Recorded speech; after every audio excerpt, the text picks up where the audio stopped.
আসসালামু আলাইকুম। আজকে আমি রান্না করে দেখাবো ডিম বোনা। এর জন্য আমি প্রথমে একটি ফ্রাই প্যান গরম করে নিয়েছি।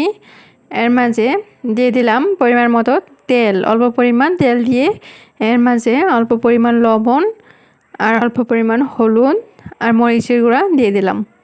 এরপর মশলাগুলো তেলের সাথে মিশিয়ে নিয়েছি। মিশিয়ে নেওয়ার পর আমি এখানে 15টা ডিম সিদ্ধ করে নিয়েছি। সিদ্ধ করা ডিমগুলো এখন আমি এই তেলের মাঝে দিয়ে দিচ্ছি। এভাবে তেলের মাঝে লবণ, হলুদ আর মরিচ দিয়ে দিলে ডিমটা যখন ভাজা হয় তখন ডিমের কালারটা অনেক সুন্দর হয়। আমি বেশি ভাজবো না, অল্প একটু ভেজে উঠিয়ে নিচ্ছি। এভাবে সবগুলো ডিম ভেজে নেব। ডিমগুলো ভাজা হয়ে গেলে এই তেলের মাঝে দিয়ে দিলাম 1 কাপ পরিমাণ পেঁয়াজ কুচি। পেঁয়াজটা নাড়াচাড়া দিয়ে কিছুক্ষণ সময় ভেজে নেব।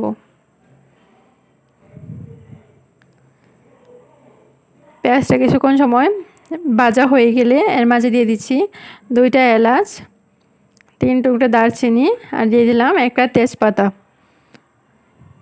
এই মশলাগুলো দিয়ে একটু নাড়াচাড়া দিয়ে ভেজে নিচ্ছি। ভেজে নেওয়ার পর এর মাঝে দিয়ে দিলাম আধা চামচ রসুন বাটা আর দিয়ে দিলাম আধা চামচ আদা বাটা আর আধা চামচ জিরা বাটা।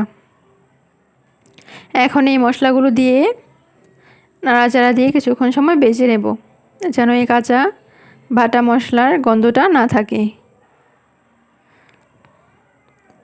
কিছুক্ষণ ভেজে নেওয়ার পর এর মাঝে দিয়ে দিচ্ছি 1 কাপ পরিমাণ পানি।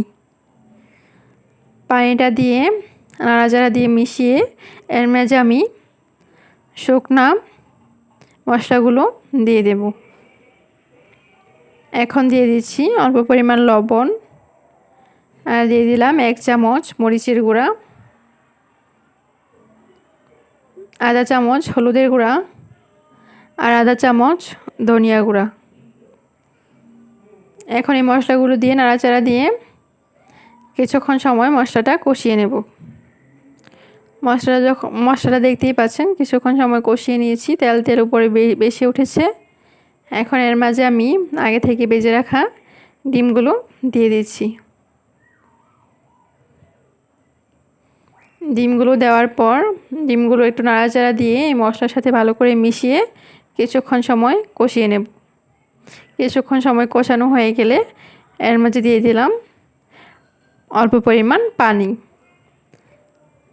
আমি ডিমের মাঝে বেশি ঝোল রাখবো না, তাই আমি এখানে অল্প পানি দিয়েছি। আপনারা যদি ঝোল রাখতে চান তাহলে আর একটু বেশি পানি দেবেন। কিছুক্ষণ পর এর মাঝে আমি 4টা কাঁচামরিচ দিয়ে দিলাম। এখন একটু সময় জাল করে নেব আর ঝোলটা শুকিয়ে নেব। ঝোলটা শুকিয়ে নেওয়ার পর নামিয়ে নেব। আশা করি আমার ভিডিওটি ভালো লেগেছে। আর পুরো ভিডিওটি দেখার জন্য অসংখ্য ধন্যবাদ।